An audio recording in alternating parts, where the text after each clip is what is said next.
Morning my dear student. मैं Nitish sir आप लोगों के लिए फिजिक्स का अगला वीडियो लेके आया हूँ। माय डियर स्टूडेंट, पिछले वीडियो में हमने आपको बताया था कि लेंस किसे कहते हैं, लेंस कितने प्रकार के होते हैं, उनके कौन कौन से पार्ट थे। फिर दूसरे वीडियो हमने आपको उनके से संबंधित जो भी लेंस से संबंधित जो भी परिभाषाएं थी हमने आपको वो बताई थी। आज हम लेके आए हैं जो लेंस से पहले जो आपका पृष्ठ होता है, इंटर के लिए स्पेशल वीडियो है।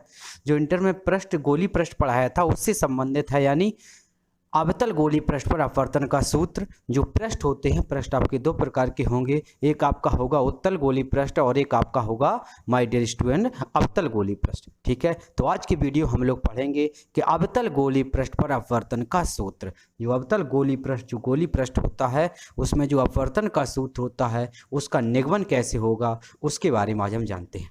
ठीक है, चलो आइए देखते हैं, इस वीडियो की तरफ आगे चलते हैं, इस वीडियो को स्टार्ट करते हैं। तो सबसे पहले माय डियर स्टूडेंट आप ये इस चित्र को सही से हम लोग समझते हैं, फिर आगे डेरिवेशन करते हैं। ठीक है, तो जैसा कि आपको दिखाई दे रहा होगा, एक आपको एक गोली पृष्ठ दिखाई दे रहा होगा जिसका नाम है एस पी एस डैश दिख रहा है।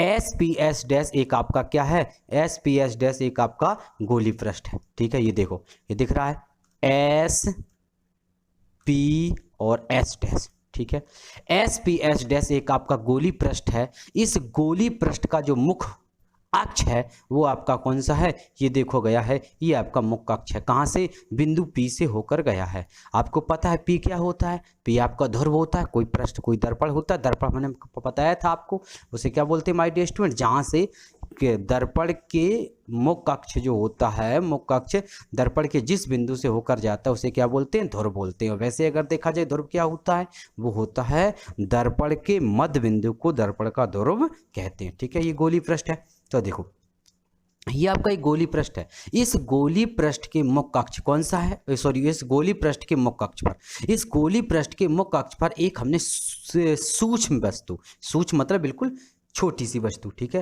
इस गोली पृष्ठ के मुख्य अक्ष पर एक बिंदु नमा यानी बिल्कुल छोटी वस्तु ओ रखी है। कौन सी रखी है माय डियर स्टूडेंट, ओ रखी है।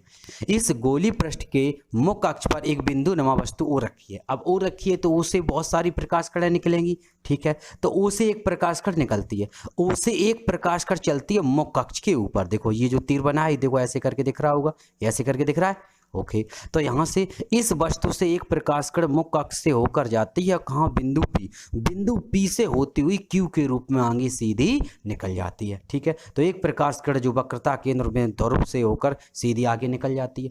आगे देखो फिर क्या होता है माय डियर स्टूडेंट, एक और प्रकाश किरण जो है, एक प्रकाश किरण यहाँ इस वस्तु से चलती, बिंदु ना वस्तु वो से चलती है, और एक प्रकाश किरण ये देखो सीधी गई है। देखो दिख रही सबको, दिखाई दे रहा है या नहीं दे रहा है। ओके, तो यहाँ से एक वस्तु गई, तो इस बिंदु ओ से एक प्रकाश किरण सीधी जाती है और सीधे गोली पृष्ठ से टकराती है। ठीक है, कहाँ टकराती माय डियर स्टूडेंट, गोली पृष्ठ।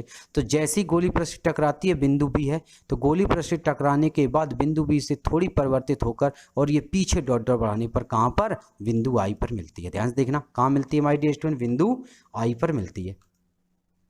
ठीक है, कहाँ मिलती है, बिंदु आई पर मिलती है। अब देखो क्या, फिर देख लो एक बार, ये जो बिंदु ओ से एक प्रकाश किरण गई सीधी इससे गोली पृष्ठ से टकराई और टकराने के बाद थोड़ी परिवर्तित हो गई, पीछे बढ़ाने पर कहाँ, बिंदु आई पर मिलती है। ठीक है, इसके बाद क्या होता है, अब आपको दूसरा नियम पता होगा कि जो प्रकाश किरण वक्रता केंद्र से होकर जाती है वो है प्रकाश किरण बिना विचलित हुए सीधे अपने मार्ग पर निकल जाती है। सब रटा होगा। ठीक, तो ये बिंदु जो सी है इसे वक्रता केंद्र बोलते हैं। तो यहाँ से जो प्रकाश किरण गई सीधी गोली पृष्ठ से टकराई और सीधी टकरा के वापस आ जाती है, अर्थात सीधी रेखा में निकल जाती है, लेकिन विचलित नहीं होती है। तो ये दोनों प्रकाश किरण ये प्रकाश किरण सीधी निकल गई। ठीक, तो ये जो पहली प्रकाश किरण थी इसको पीछे बढ़ाने पर कहाँ मिलती है, बिंदु आई पर। बिंदु आई पर जो मिलती है बस यही है, अर्थात बिंदु नमा वस्तु ओ। बिंदु नमा वस्तु क्यों आई पर क्यों बना, प्रथम देखो एक प्रकाश किरण ऐसी मुख्य अक्ष पर सीधी निकल गई, दूसरी प्रकाश टकरा करके वापस इधर टकराई। देखो दूसरी प्रकाश के बिंदु आई पर, दोनों आई पर काटती हैं, तो आपको पता है जहां दो प्रकाश किरण काटती हैं वस्तु का प्रतिबिंब वहीं तो बनता है। तो इस बिंदु नमा वस्तु बहुत ही छोटी सूक्ष्म वस्तु ओ का जो प्रतिबिंब है वो बिंदु आई पर बनता है।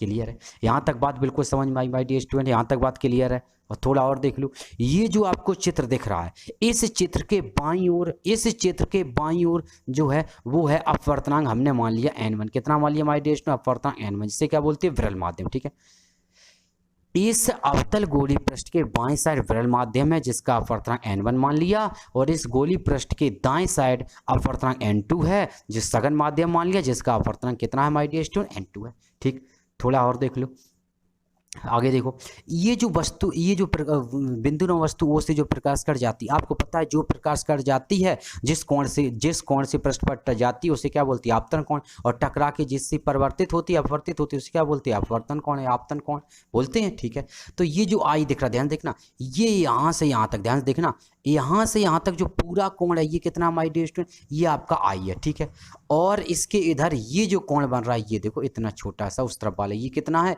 ये आपका कोण आर है। कितना है माय डियर स्टूडेंट? आर है। ठीक है, अभी इसमें एक चीज़ आगे काम में आएगी, वो हम थोड़ा सा अभी आपको एक्सप्लेन कर दें। देखो ये अब देखना ध्यान से, इधर ध्यान से देखो, ये यहाँ से यहाँ तक रेड कलर का जो पूरा आई है, लेकिन इधर का आर है, तो आर के सामने अगर देखा जाए इतना बचा, सिर्फ इतना। ये जो हमने ग्रीन कलर से बनाया है ये भी तो आपका आर होगा। क्या होगा? आर। कैसे करके देखो, आपने मैथ में पढ़ा होगा शीर्षाभ में कोण बराबर होते थे, एक रेखा ऐसी मान लो और एक रेखा ऐसी मान लो, तो पता है ये अगर ये वाला कोण अगर x है तो इसके जस्ट सामने वाला शीर्षाभ में कोण ये भी आपका कैसा होगा? सम्मुख कोण, ये भी आपका x कोण होगा। सही है, तो ये वाला कोण कितना होगा? आर होगा। याद रखना कौन सा? IAC जो कोण है वो आपका कितना होगा माय डियर स्टूडेंट? आर होगा। इतनी बात बिल्कुल क्लियर हो गई, चित्त के अनुसार समझ में आ गई। ठीक, आगे देखो, अब देखो माय डियर स्टूडेंट, ये जो प्रकाश किरण है, ये जो प्रकाश किरणें थी, ये इस अवतल गोली पृष्ठ के कहाँ पर टकरा रही थी? बिंदुओं पर। कहाँ पर टकरा रही थी? बिंदुओं पर। तो बिंदु ओ से इस मुख्य अक्ष पर एक हमने लंब डाल दिया जिसका नाम क्या डाल दिया? एम। ठीक है, इस बिंदु ए से इस मुख्य अक्ष पर लंब डाल दिया जो मुख्य अक्ष को कहाँ काटता है? बिंदु एम पर काटता है। और ये जो लंब डाला, इस लंब की लंबाई हमने कितनी मान ली माय डियर स्टूडेंट? एच मान ली। ठीक है, क्यों? क्योंकि आपका समकोण त्रिभुज आपको बताने के लिए, मैथ का रूल बताने के लिए लंब डाल दिया। ठीक है, बाद में इसको। ठीक, आगे देखो, इनकी दूरियां हैं वो थोड़ी समझ लो माय डियर स्टूडेंट। आपको पता है सी क्या होता है? सी आपका वक्रता केंद्र है। सी क्या है? वक्रता केंद्र। सी आपका वक्रता केंद्र है। आपको पता है वक्रता केंद्र और ध्रुव के बीच की दूरी को वक्रता त्रिज्या कहते हैं, इसे कैपिटल आर से प्रदर्शित करते हैं। तो देखो इसके बीच की दूरी, ये देखो कैपिटल आर है। ठीक, आई हमारा प्रतिबिंब बन रहा है, प्रतिबिंब और ध्रुव के बीच की दूरी वी है, तो देखो बीपीएफ से प्रदर्शित कर दिया। ओ आपकी वस्तु है, वस्तु और ध्रुव के बीच की दूरी यू होती है, इसे यू से प्रदर्शित कर दिया। क्लियर है? तो यहाँ तक पूरा चित्र आपके दिमाग बिल्कुल क्लियर हो गया। एक अवतल गोली पृष्ठ है जिसके बाएं साइड विरल माध्यम, दाएं साइड सघन माध्यम, विरल माध्यम का अपवर्तनांक n1, सघन माध्यम का अपवर्तनांक n2 है, और वस्तु रखी, वस्तु से क्लियर हमारा बन गया। ठीक है, अब थोड़ा सा और रह गया इसमें एक चीज। देखो ये जो हमारी वस्तु ओ थी, तो देखो ये जो हमारी वस्तु ओ थी, ये प्रतिबिंब आई बन रहा था, और सी प्रकाशित, सी वक्रता त्रिज्या थी, वक्रता केंद्र था, सॉरी। तो इन सभी तीनों कोणों को हमने मान लिया अल्फा, बीटा और गामा। क्या मान लिया my dear student? Alpha, beta और गामा। ठीक है, चलो अब डेरिवेशन शुरू करते हैं। ध्यान से देखना गोली पर। चलो, तो हमने बताया जैसा आपका चित्र था, देखो इसी प्रकार हमने माना है। क्या माना? माना एस पी एच डैश एक गोली पृष्ठ है, इस पृष्ठ का ध्रुव P है तथा वक्रता त्रिज्या कैपिटल R है, वह वक्रता केंद्र कैपिटल C है। क्लियर है? वक्रता केंद्र क्या माय डियर स्टूडेंट? वक्रता केंद्र कैपिटल C है। इस पृष्ठ के मुख्य अक्ष पर एक सूक्ष्म, ठीक है, कैसी होती है? सूक्ष्म, छोटा बनेगा, एक सूक्ष्म आकार की वस्तु ओ रखी है, सूक्ष्म आकार की वस्तु ओ रखी है। बिंदु वस्तु ओ से एक आपतित किरण ओ ए पृष्ठ के बिंदु ए पर गिरती है। अपवर्तित किरण ए बी सघन माध्यम अवलंब की ओर झुक जाती है। दूसरी आपतित किरण ओ पी पृष्ठ पर अवलंबवत गिरती है अतः सीधी चली जाती है। ये दोनों अपवर्तित किरणें ए बी तथा पी क्यू सीधे पीछे बढ़ाने पर बिंदु आई पर मिलती हैं। अतः बिंदु ओ का आभासी प्रतिबिंब है। बिंदु ए से मुख्य अक्ष पर अवलंब ए एम डाला जिसकी ऊंचाई स्मॉल एच है। कितनी मान ली माय डियर स्टूडेंट? एच। ठीक है, तो जैसा हमने चित्र में बताया उसी प्रकार आपका लिखा है। ए एम लंब डाला, इसकी ऊंचाई हमने कितनी मान ली माय डियर स्टूडेंट? इस लंब की ऊंचाई स्मॉल एच मान ली। यहाँ तक क्लियर है? आगे चलें, चलो आगे देखो। अब देखो ये जो हमारा होगा अल्फा होगा वो किसके बराबर होगा, गामा। चलो देखो चित्र देखना पड़ेगा आपको, देखो ध्यान से देखना, ये जो हमारा चित्र है ओ, देखो इधर देखो ओ ए सी, ध्यान से देखना ओ ए सी, ओ ए सी ये वाला आपको दिख रहा होगा, ध्यान से देखो ओ ए सी दिख रहा है, ओ ए सी एक त्रिभुज दिख रहा है। तो आपको पता है ये हमारा जो बाहर का कोण है, ये हमारा बाहर का कोण कितना है, गामा है, गामा है। तो आपको पता है माय डियर स्टूडेंट, ये जो बाहर वाला कोण होता है इसे बोलते हैं वैस कोण। वैस कोण का मान किसके बराबर, दो शुरू अंतः कोणों के योगफल के बराबर होता है। सब रटा होगा, कैसे देखो बिल्कुल सिंपल तरीका, जैसे मान लो ये ऐसे करके हमने एक त्रिभुज बना दिया। अब मान लो ये वाला कोण 1 है, ठीक, ये वाला कोण 2 है, ये वाला कोण 1, ये वाला कोण 2। अगर आपसे पूछा ये बाहर वाला कोण बताओ तो आपका आंसर होगा सर इसका मान जो होगा वो होगा 1 प्लस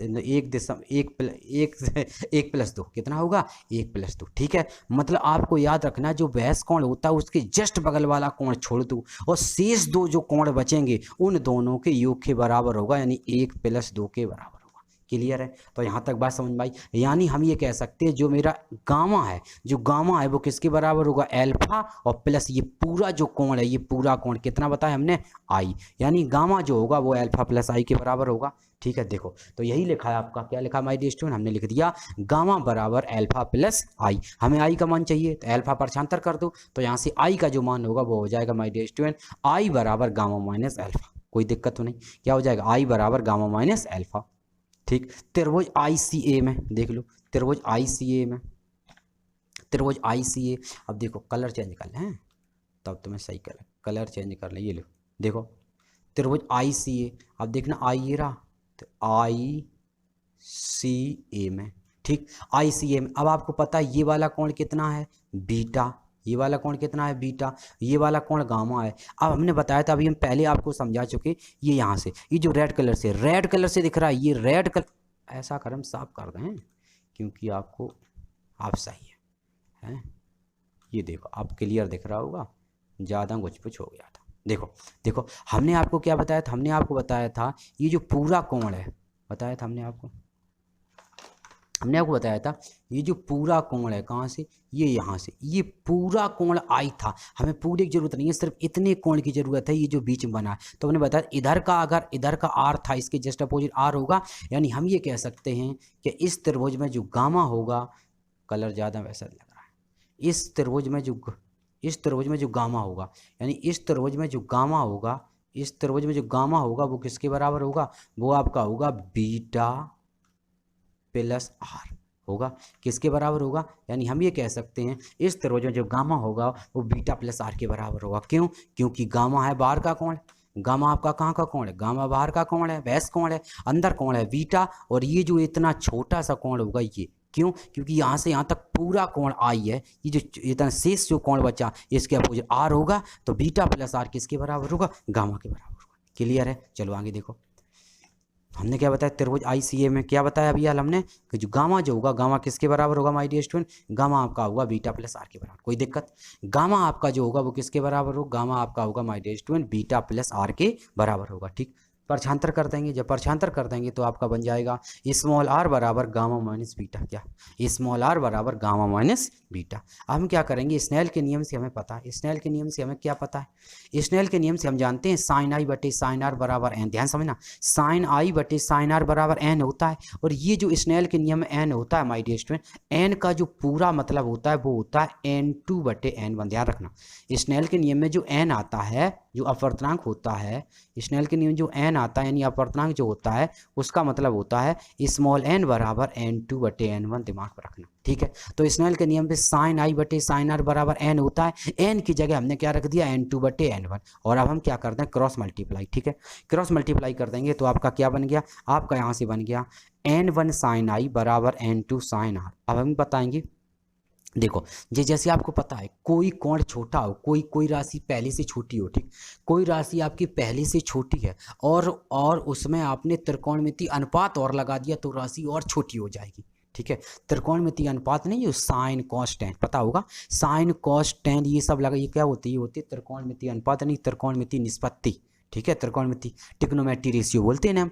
तो यदि कोई राशि छोटी है और उसमें आपने त्रिकोणमिति अनुपात जैसे साइन कॉस टेन कॉट कोई भी चीज़ें लगा दी तो वो राशि और छोटी हो जाएगी। ठीक है, इतनी बात दे दिमाग में रहेगी। यही बात अभी हाल आपको हम समझा रहे हैं। क्लियर है? चलो देखो, तो यहाँ से क्या लगा दिया, n1 साइन आई, n1 साइन आई बराबर n2 sign are, n2 sign are. यहाँ देखो अभी हमने बताया यदि आई और आर बहुत छोटे कोण है, अभी हमने बताया तुम्हारी डिस्ट में आई और आर, यदि आई और आर बहुत छोटे कोण है इसलिए साइन आई बराबर क्या लेने पर आई, हमने बताया आई जब छोटा है उसमें साइन और लगा देंगे और छोटा हो गया इसलिए साइन आई को हटाकर क्या लगाएंगे, आर लगाएंगे, आई लगाएंगे और साइन आर की जगह आर लगाएंगे। इतना दिमाग रखो, यानी साइन आई को हम साइन आई को हटाकर आई लगाएंगे और साइन आर को हटाकर आर लगाएंगे। ठीक है, आई और आर रख दो उसमें जो हमने पीछे था। तो यहाँ तक क्या था हमारी टेस्ट में, साइन n1 साइन आई था, आई लगा दिया, n2 साइन आर था, आर लगा दिया। यानी आपका यहाँ से बन गया n1 आई बराबर n2 आर। क्या बन गया, n1 आई बराबर n2 आर। ठीक है, आई और आर की मान समीकरण 1 में रखने पर ये जो हमने अभी हाल दिखाया, ठीक है, ये जो हमने इसे मान लो, इसे क्या मान लो, इसे मान लो समीकरण 1। ठीक है, ये हमारा समीकरण 1 है। आई और आर की मान समीकरण 1 में रख दो। कहाँ से, अभी हाल हमने पीछे निकाले तो आई और आर त्रिभुज से, तो आई और आर की मान इसमें रख दो। अभी हाल पता होगा, पीछे देखो आई और आर की मान, ये देखो रहा, देखो आर का मान ये रहा आपका, आर बराबर गामा माइनस बीटा, और आई का मान ये रहा, आई बराबर गामा माइनस एल्फा। सही है, आई बराबर गामा माइनस एल्फा और आर बराबर गामा माइनस बीटा। ठीक है, चलो हमने क्या किया, माइडियर आई और आर की मान समीकरण 1 में रखने पर, जब समीकरण 1 में रख देंगे तो क्या बन गया, n1 बन गया। क्या बन गया, n1 बन गया। ओके, तो यहाँ से बन गया my dear student n1 bracket में गामा माइनस अल्फा बराबर n2 ब्रैकेट में गामा माइनस बीटा। आगे हमने क्या किया, n1, देखो ध्यान देखना माई डियर स्टूडेंट, ये जो n1 था मतलब इसका अंदर हमने मल्टीप्लाई कर दिया, n1 का गुणा गामा में कर दिया तो आपका बन गया n1 gamma minus n1 alpha बराबर n2 gamma minus n2 beta, n2 gamma minus n2 beta. आपको पता है n2 गामा एक तरफ ले जाओ तो n2 गामा को हमने एक तरफ कर दिया, गामा एक तरफ कर दिए, तो इसको हमने गामा इधर लिख दिया, इसको इधर लाए तो ये बन गया n2 beta minus n2 alpha बराबर n2 gamma minus n1 alpha. आप पता है इन दोनों में से क्या गामा कॉमन होगा और तो कुछ ले नहीं सकते, तो इस चीज़ को हमने सेम टू सेम लिख दिया n2 beta minus n1 alpha बराबर, इसमें से हमने क्या किया, इसमें इन दोनों में से हमने इसमें से सिर्फ गामा कॉमन ले लिया। गामा जब कॉमन ले लिया तो अंदर आपके अंदर बच गया आपका n2 माइनस n1 ब्रैकेट के बाहर गामा, याद रखना। ठीक, आगे चलो, मुझे पता अल्फा बीटा गामा छोटे कोण है इसलिए हमने त्रिकोणमितीय अनुपात लगाने। ठीक है, त्रिकोण जब छोटे कोण है डायरेक्ट मान निकाल नहीं सकते तो हमने क्या कर दिया माय डियर स्टूडेंट, त्रिकोणमितीय अनुपात लगा दिया। क्या लगा दिया, त्रिकोणमितीय अनुपात लगा दिया। क्लियर है, देखो अच्छा त्रिकोणमितीय अनुपात यहाँ से हमने पुट कर दिया। क्या था, हाँ, तो हमने क्या बताया, चूंकि साइन है ये दोनों बहुत छोटे कोण है इसलिए यहाँ पर त्रिकोणमितीय अनुपात हम लगा दें। ओके, हम क्या बात कर रहे थे, तो हमने बताया माय डियर स्टूडेंट कि जो क्या बोलते हैं, हाँ, अल्फा और बीटा बहुत छोटे कोण है, अल्फा और बीटा बहुत छोटे कोण है इसलिए इनमें हम त्रिकोणमितीय अनुपात क्या करने पर, अप्लाई करने पर, जब त्रिकोणमितीय अनुपात अल्फा अप्लाई करेंगे तो हम क्या अप्लाई कर रहे हैं माय डियर स्टूडेंट, हम यहाँ से अप्लाई कर रहे हैं कि अल्फा बराबर tan अल्फा। क्या ले रहे हैं माय डियर स्टूडेंट, अल्फा बराबर tan अल्फा। तो अल्फा बराबर tan अल्फा बराबर am कैसे आएगा, देखो पहले इसको एक बार हम चित्र से दिखा दें। ठीक है, फिर यहाँ पर आपको लेके आ रहे हैं एक साथ।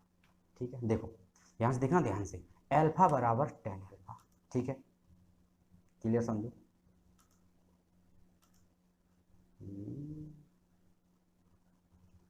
विजिबल, अच्छा कलर एक्स, देखो कलर इसमें ले लो जो भी आपका, जो भी कलर हो आपका,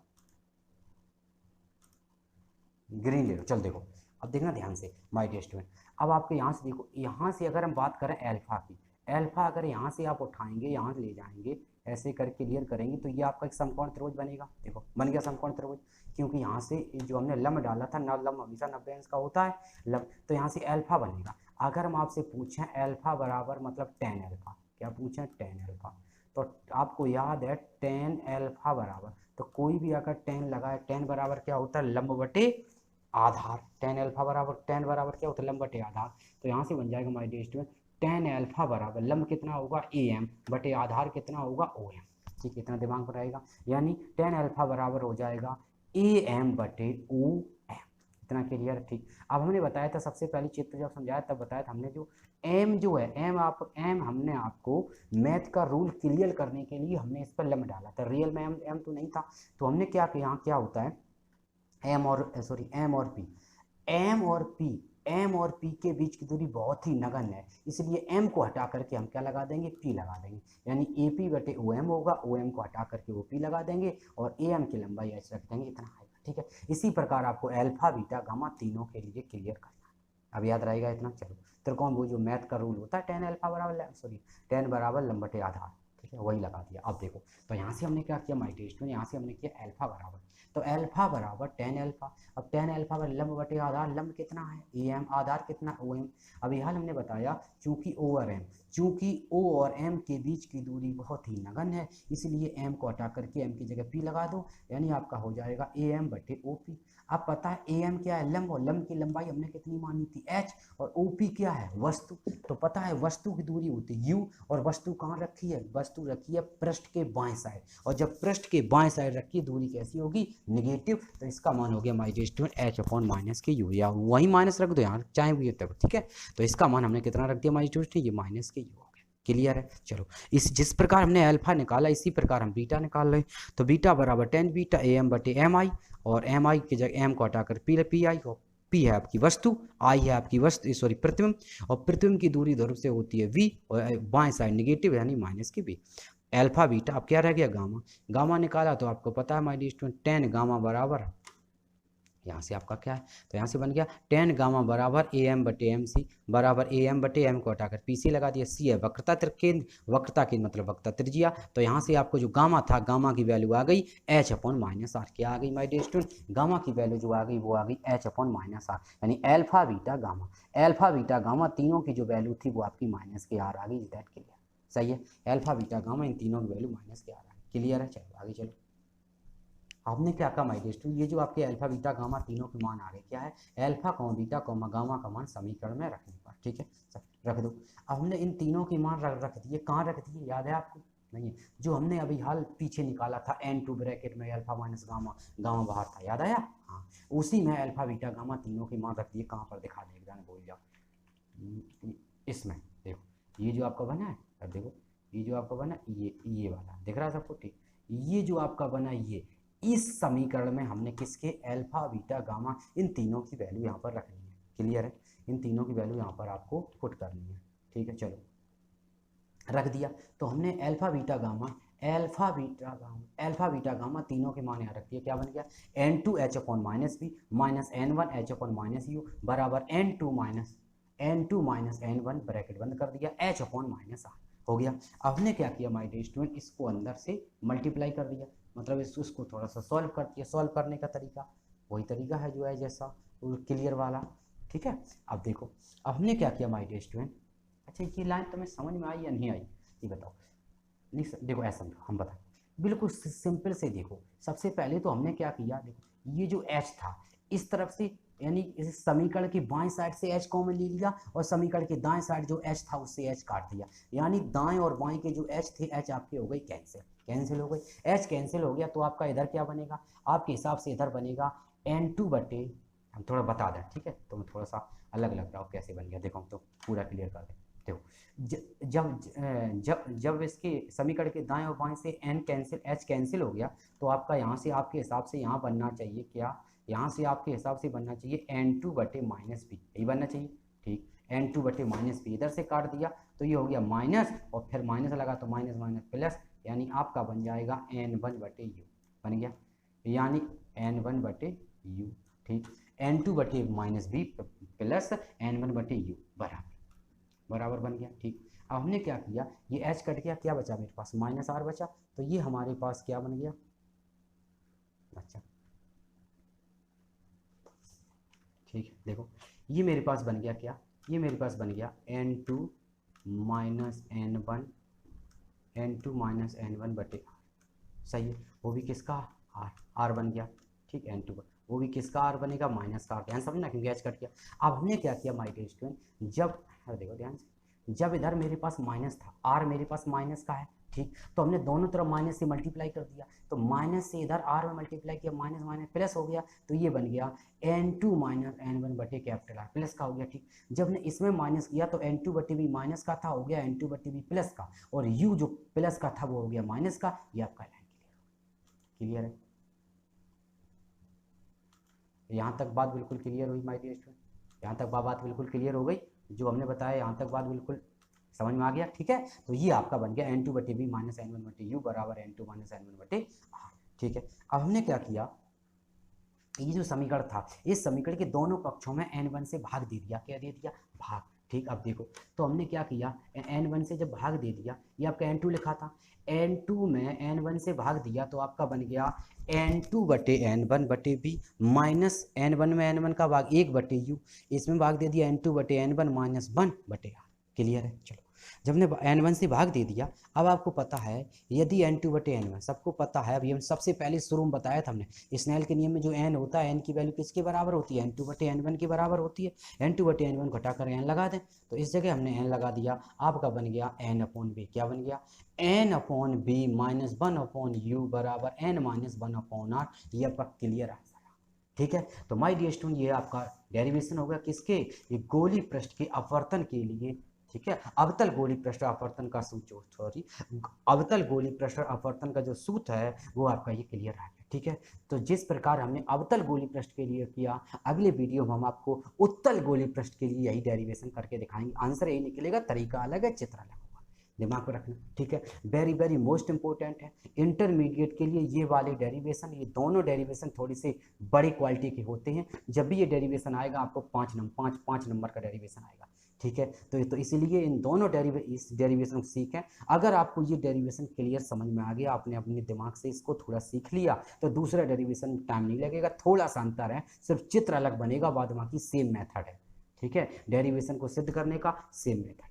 ठीक है, तो कृपया आप लोग पढ़ाई करते रहिए, और जो भी आपकी सिलेबस की जो भी इन्फॉर्मेशन मिल रही होगी, आप लोग पढ़ रहे होंगे जैसे 30% आपका सिलेबस कम हो गया, 70% बचा है। ठीक है, वो आपकी जब भी न्यूज आएगी तब देखा जाएगा। ठीक है, अगर आपको आगे कुछ ना करना हो तो बात अलग है। ये बताओ, अभी आपका मान लो 30% कोर्स कम हो गया, ठीक, हमने आपकी बात मान ली, आपने इंटर के लिए उतना ही पढ़ लिया, लेकिन जब आप बीएससी में जाएंगे, जैसे किसी कंपटीशन की तैयारी करेंगे, कुछ बच्चे होंगे आईआईटी की तैयारी करेंगे, कुछ बच्चे बीटेक की तैयारी करेंगे, कुछ बायोलॉजी वाले हमारे कुछ बायोलॉजी वाले बच्चे होंगे जो नीट वगैरह की तैयारी करेंगे। ठीक है, नीट वगैरह और भी बहुत सारे एग्जाम होते हैं, उनकी तैयारी करेंगे। तो आपको ये बताओ, क्या उन एग्जाम में ये जो आपका 30% सिलेबस कम हो जाएगा, ये उसमें आएगा? नहीं आएगा। तो इसलिए जितना ज़्यादा से ज़्यादा पढ़ सको उतना पढ़ लो। ठीक है, और जो भी आपका सिलेबस कम होकर लिस्ट आएगी, उसको बाद में महत्वपूर्ण दोबारा से सिर्फ उसको देखेंगे एग्जाम टाइम, लेकिन सिलेबस जितना भी पढ़ सको, जितना अधिक से अधिक पढ़ाई कर सको उतनी पढ़ाई करो, मेरी तो सोच ही है। ठीक है, जिससे आगे आप लोग सफल हो सकें। ठीक है, तो कृपया इस वीडियो को सही से देखिए, आपको पीडीएफ भी मिल जाएगी, पीडीएफ से अपने नोट्स कंप्लीट कर लें। ठीक है, पीडीएफ से अपनी नोट्स कंप्लीट कर लें। इसके बाद हमारी और आपकी मुलाकात होगी नए वीडियो के साथ। तब तक के लिए मैं नीतीश सर आप लोगों से विदा ले रहा हूँ। आप लोग अपने घर में खुश रहें, खुशहाल रहें, अपने ध्यान रखें, थोड़ा सा बाहर कम निकलें, टाइम से निकलें। ठीक है, जब भी निकलें काम से निकलें, व्यर्थ में वेस्ट मत घूमें। ठीक है, इसी के साथ ही मैं नीतीश सर आप लोगों से विदा लेता हूँ। Okay, good bye.